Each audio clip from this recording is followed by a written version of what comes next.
I'm Logan Crawford, and right now on Spotlight, we're speaking with Dr. Maureen Hosier about her two groundbreaking books that she wrote with her sister, Berta Hosier Conger. They're called You'll Do Anything for Him and You'll Do Anything for Her. The two help redefine the language of relationships, urging readers to understand their true selves and why they are driven to sacrifice their own needs for the sake of their partner. Through their powerful insights, readers learn to rediscover their genuine selves, find out what they truly want, and ultimately achieve the love and happiness they deserve. Maureen, thank you so much for joining us here today on Spotlight. Oh, thank you for the invitation. I appreciate it very much. Oh, the pleasure is all mine. The books are wonderful, and I love the fact that you have one for men and one for women, because sometimes the needs, sometimes the MOs are a lot different. So which one did you write first? You'll Do Anything for Him or You'll Do Anything for Her? And we really wrote both of them at the same time because I'm a psychologist. I work with a lot of men who do the same thing, and the words are the same. They'll give up themselves to make the relationship work. Yeah. It's just who they've become in their early childhood relationships. Trying to get mom or dad's approval, perhaps? Yes, absolutely. Focus, attention, caring, respect, understanding. And when that doesn't happen, then children must figure out a way to survive in it.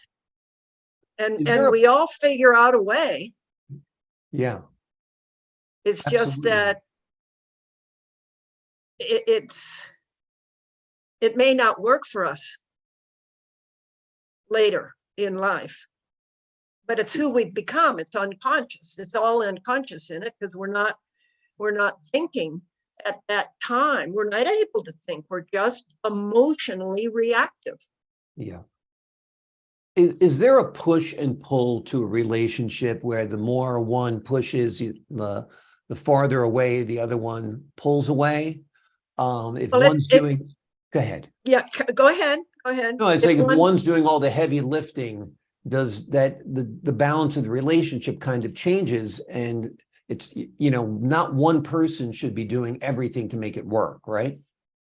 It won't work because it means that the other person is focusing on themselves and what they want and need. So there isn't a relating going on. Yeah. There isn't an us. There is a me, and then someone is focusing on that me in order to make the relationship work, which means they have to give up themselves, their genuine, authentic, real, true self, in order to make the relationship work. And I can guarantee you those relationships do not last. Yeah. They may go for a while, but they do not last because someone is trying to make it work. Unconsciously trying to make it work. And that was their that's what they learned how to do in their relationships with their parents. Right. And I'm not a person that blames parents, because parents had parents too. Yeah. And we've come almost into a time now where we can begin to think about what's going on for ourselves and why things work and why things didn't. Before this, a lot was about survival. And we just had to make it work. In my lifetime, I've been really privileged to have a pretty pristine kind of external situation. Things are changing again now externally. But my parents, my mother was on a dairy farm as a child. she learned what she had to do to make things work for her family. My father worked to make things work for his family too. Yeah. So people were used to kind of a boss, and then people who obeyed the boss. Yeah. Does that make sense? Oh, So absolutely. Absolutely. I also think growing up in the eras that you and I did, that people had to make things work. I mean, divorce for most exactly people was not an option, you know? right, Yeah. right. I And mean, they didn't know what was going on with everybody else in the world. They knew a little, but very little. We're so informed in all kinds of different ways now about what's happening outside ourselves. And so, and then we are emotionally reactive to that. As long as we humans are emotionally reactive, we're not solving problems. We're not making things work for all of us. We're only trying to make things work for ourselves, and then somebody who gives up themselves for that person to make it work for them. This whole thing has to work for all of us. Yeah. Or I think we're a done deal. Mm. We have to evolve like every other species. And I don't know that we're doing a good job. Are all relationships work? I mean, some couples seem to seamlessly fit together, and other couples seem to be, you know, struggling all the time. Do you think even the ones that look like it's seamless have their issues and are just working at them better? Well, if someone's giving up themselves, it works pretty well. Hmm. It's until they decide they don't want to do that, or the other loses interest and moves on, which we can do easily now. We can move on easily. Mm-hmm. Before, the families had to survive. So it was a united project in making things work. And there was an authoritarian person who was in charge. But everybody else gave up themselves to make it work. And so that's what children learn too. We haven't yet, as humans, begun to understand that we all were in this together. And when our focus is so short-sighted, me, Mm. we're going to have difficulties as humans on this planet. Yeah. We tend to fight about things and who wins and who loses. So we humans, unless we begin to understand relating and caring about one another and making it work for all of us, and how do we do that, which is a very complicated thing to do, I think we're in trouble. We're in trouble in our relationships, and we're in trouble as a species on our planet. With our planet. Yeah. We don't even care about our planet. We don't have a Right. relationship with our planet. So relationships are really the bedrock of everything. Right. And relationships. Everything that can succeed. Yeah. And we're not doing a good job of those. We're fighting about stuff. Mm. And so that I focus on the relationship, and the first two books, they've been published. Mm-hmm. Whoa. Yeah. And then this one, You'll Do Anything. That was him. Yeah. You'll Do Anything for Her. Yeah. And they've been republished in 22 and 23. And I'm writing the third book. I'm not really wanting to say the title yet because it's going to be controversial, I think. Interesting, but controversial. Mm. But it's really how to make a relationship work. You know, that moment between two humans when we're on different pages? Hmm. We really don't know how to solve that. We emotionally keep yelling at each other, trying to be heard. Both of us want to be heard. Well, both of us can't be heard in the same moment in time, but we humans just keep doing the same thing. We just keep yelling louder, stronger, and whoever has the most power generally wins, and the other listens. But we both have to be heard in order to become an us. Yeah. Do you And think to become us, you have to lose a little bit of yourself? no, none. I know that's the antithesis of what you believe, but I'm just Exactly. throwing it out there as a No, you're absolutely right. But see, a child believes that. We emotionally start at me, don't we? Mhm. We don't even know that anybody else out there exists. Our needs are met, mostly met. Then we begin to know what we want, know what we expect, and then demand what we want, what we expect. And mom and dad, or whoever, mom or dad and dad, or they and them, or whoever are the parents, have to build an us with their child. Mm. But as long as it remains that authoritarian, somebody gets their way and the others give up themselves, then that's what's passed on to the child. Right.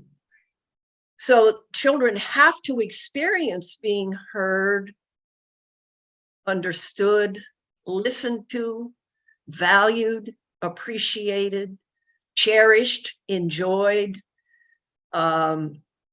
with reasonable boundaries that, kids will begin to listen to. They have to come to know that other people exist beside themselves. That's the process of the first 18 years, I think.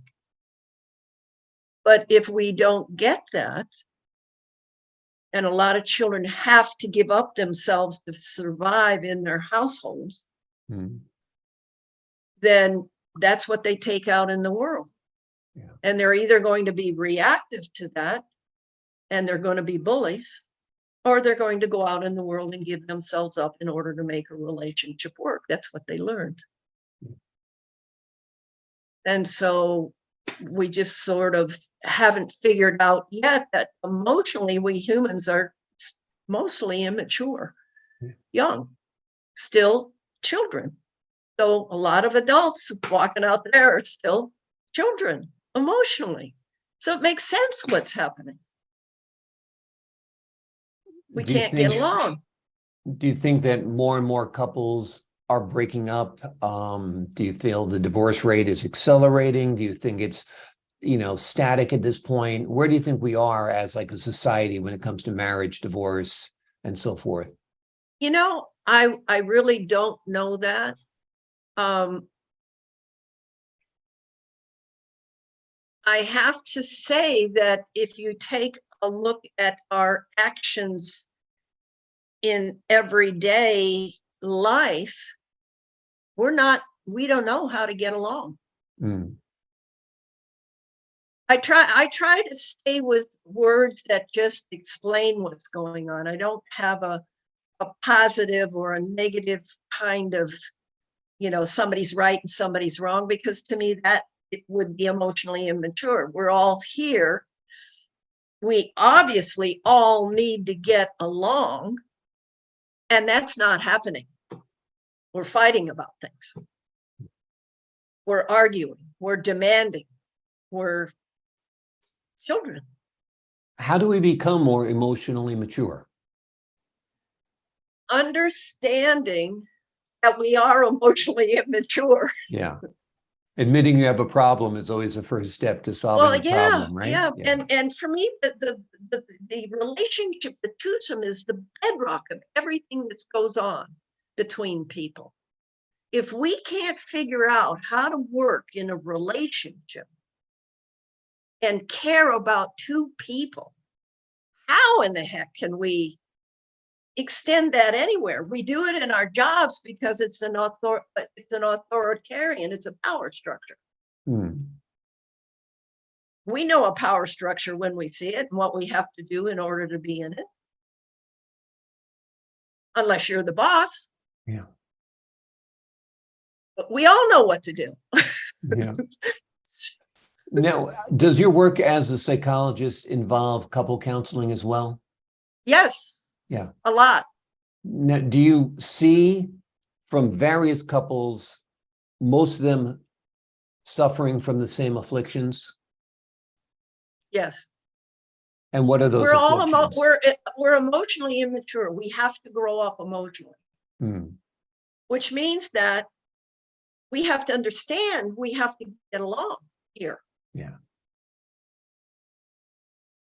And our solutions are always about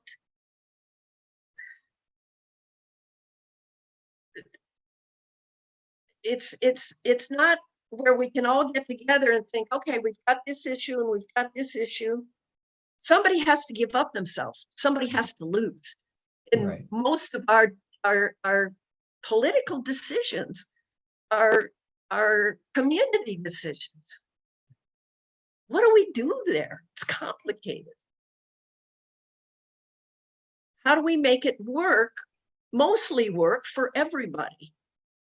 And that's, for me, the relationship is the bedrock of that. If we can change that interaction, my sister and I called it the in it moment. You know what the in it moment is? When you're actually involved in there and not removed somehow mentally or physically? Well, when you're actually involved in, I want what I want, and you want what you want. How do we solve that? Yeah.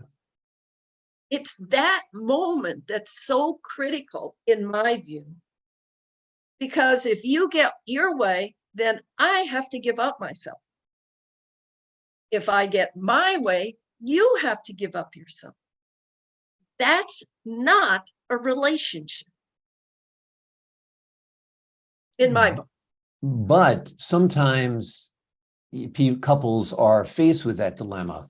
My mother's sick. I need to move back to New York. You know, my sister needs help with her children. I need to move back to California. Both have needs. Both are different needs. Both have forces pulling them in opposite directions. Somebody's going to win and somebody's going to lose, right? No. Okay. Explain, how does it not? How do you avoid that pitfall? The pitfall is that is called caring. When we care about someone, it isn't that we are feeling like we have to give up ourselves. So I understand there are some situations that would absolutely feel that way, but most people aren't going to do it. Right. They're going to get their sister or somebody else to go do it. Right. But there are some situations, and in a relationship, where you have to go work in Europe. I am working here in a high school. I'm doing what I'm doing. We can continue to care about each other and maintain our relationship. Or we can decide, no, you go your way and I'll go my way. But whatever it is, it can work for us both to the best that it can. Not perfect. Yeah. Not either or, though. It's, you need to go, I need to stay. Emotionally, you need to go. Emotionally, I need to stay. Hmm. Can we make it work as a couple together? And we figure those things out? Or is it my preference or your preference to end the relationship because it doesn't work enough for you now? Those are huge emotional perspectives and decisions and preferences. Right. But we can do that and still care. Yeah. Is ending a relationship a defeat? I mean, sometimes relationships had their value, had their worth, were sustainable for a period of time. But then after that, because of any number of factors, it's time to go. It's time to say goodbye. There's a great book. It's called A Conscious Person's Guide to Relationships by Ken Keyes, Keyes. It was written in 1979. This guy, two memorable things that I learned is, number one, when we keep trying to make our partner change what they are doing because of what I want, number one, that's an emotionally young place. Right. That's what kids do. They try to make the other change. That he calls an addiction. Trying to make the other change their perspective.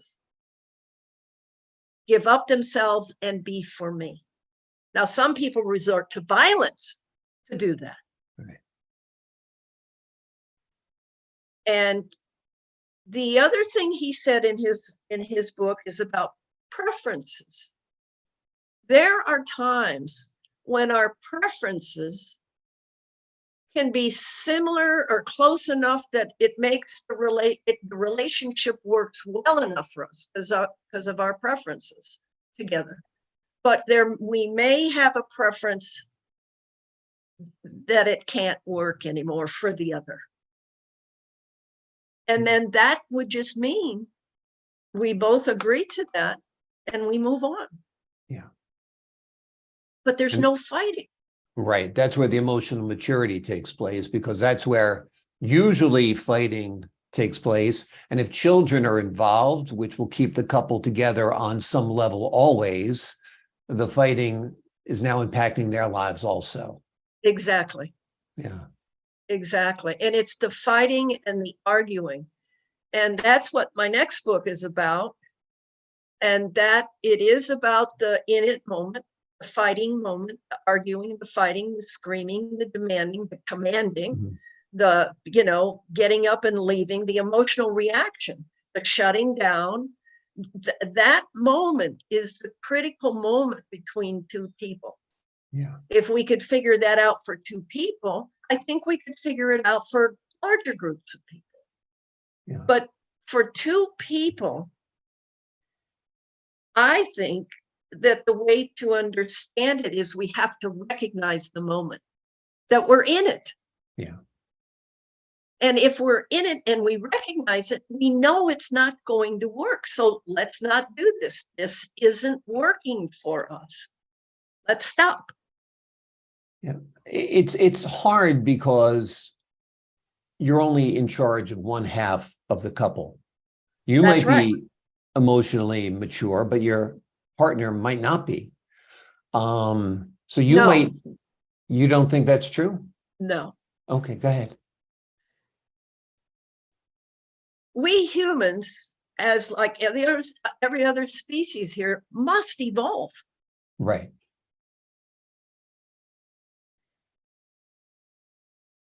We get together with people unconsciously. Mhm. They are unconsciously familiar to us. True. we have many opportunities with them to recognize that moment. When it's not working for the two of us, let's stop. Because in that moment, this is the very thing that you and I got together about. We didn't know it. Because I had work to do with how you handle things, and you have work to do with how I handle things. Right. And so if we can get that consciously up here, this is an opportunity. This in it moment is an opportunity. So I have learned how to recognize when I'm anxious, and I can stop my anxiety. Now, not for good, not forever. Believe me, it comes back. But then I stop it again. And I get myself back into the moment, and I'm just going to deal with what happens, not what I think is going to happen. Because what I think is going to happen may or may not happen. I don't want to do that. That's a waste of my time. I only want to deal with what happens. And you and I humans deal with all kinds of things that they never thought would happen. Yeah. And we dealt with them. Yeah. We had to. So Absolutely. I can get myself out of anxiety. And some anxiety is greater than others. I totally get it. There's some issues that are really, really big, and it's really hard. But it's interesting when you let go of anxiety to find out what happens going forward. Because we didn't think of that.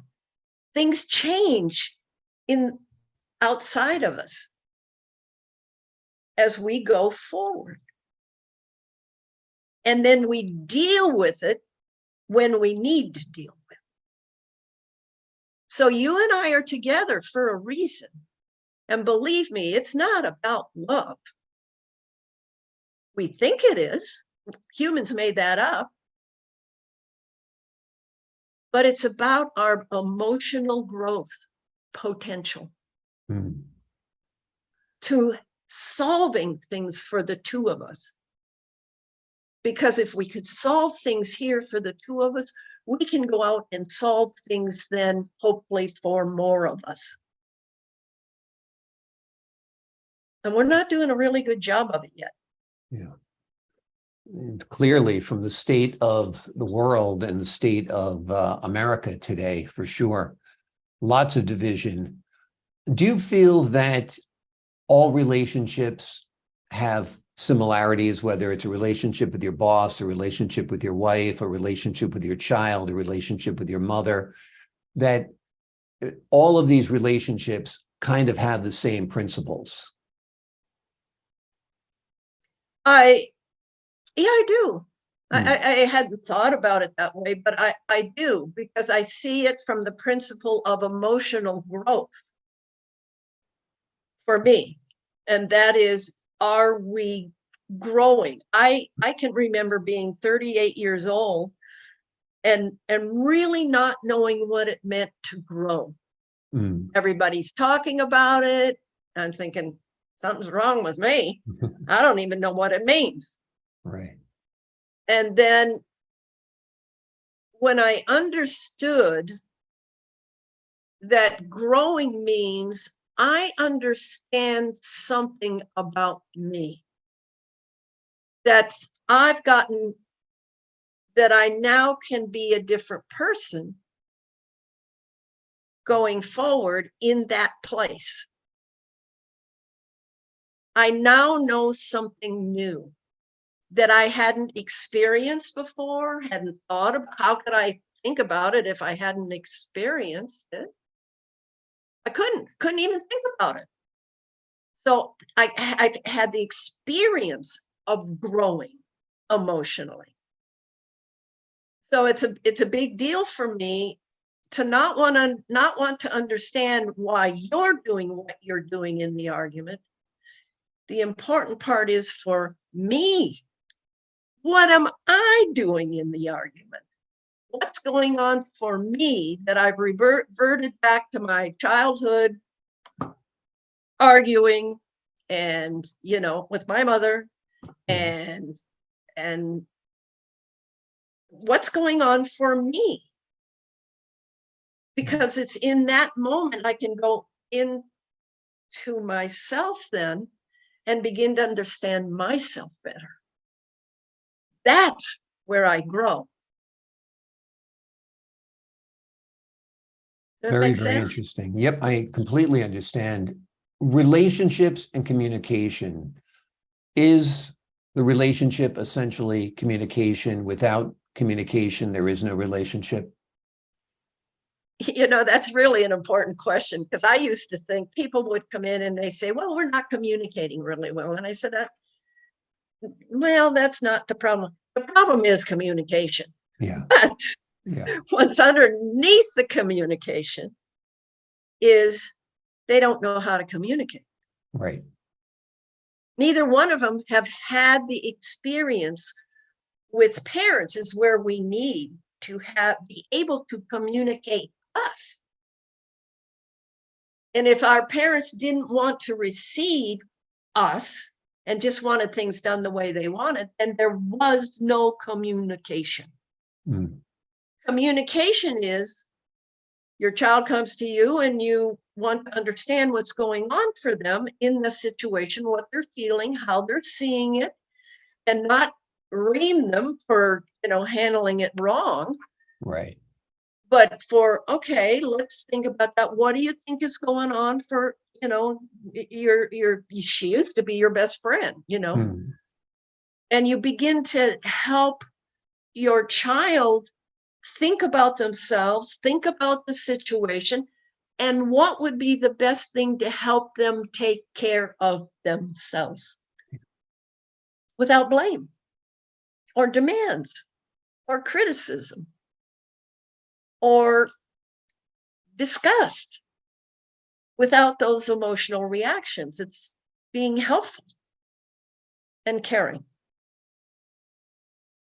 So children are kind of put on a path for having good or bad relationships at a very young age. If you believe, and I do too, that the relationship between the parent and child will be mirrored in the relationship Yes. between the child or the adult child and partner.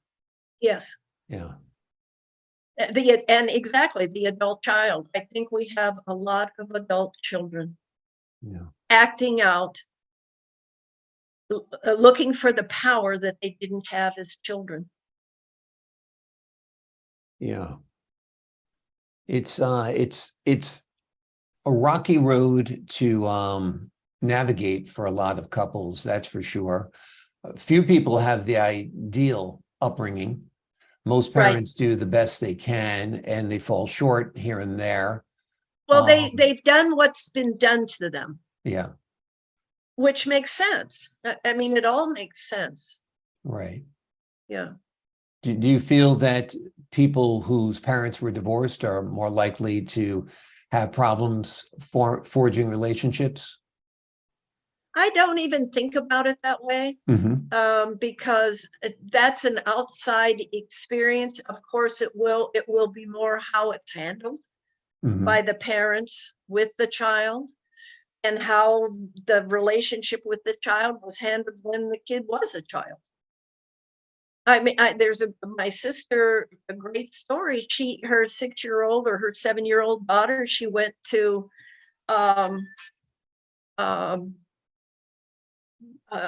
slap her daughter, and she hit her because the kid was mouthing off or whatever the kid was doing. You know what kids do. And my sister had the important realization, and this is where she grew and then began to grow more. She realized as her hand was going through the air to smack her child, that it was my mother's hand. Yeah. Her mother's hand. Yeah. And she promised her daughter, I will never do that again. I will never handle an interaction between us like that again. I want to know what's going on for you. I will listen. I will help you with the situation that you have. My sister really wanted her to be able to be so honest with her, so her daughter wouldn't fear being honest with her. Hmm. And that they could figure out the situation together, the two of them. But if her daughter were afraid, guess what? That kid begins to shut down in that moment for the rest of the time they spend together. And then they don't even have a real relationship. Absolutely. So that was the moment that it turned my sister around. I've had moments where I've turned myself around and thought, duh, I needed to learn that. That was me. That was my bad. Right. I don't want to handle things that way. I want to handle things in a caring, understanding, appreciative, valuing, cherishing way. Yeah. Helpful way. What would you say are the top characteristics or attributes of a successful, loving relationship where each person involved in that relationship maintains a great sense of self? Bingo. And values their partner's sense of self. Mm-hmm.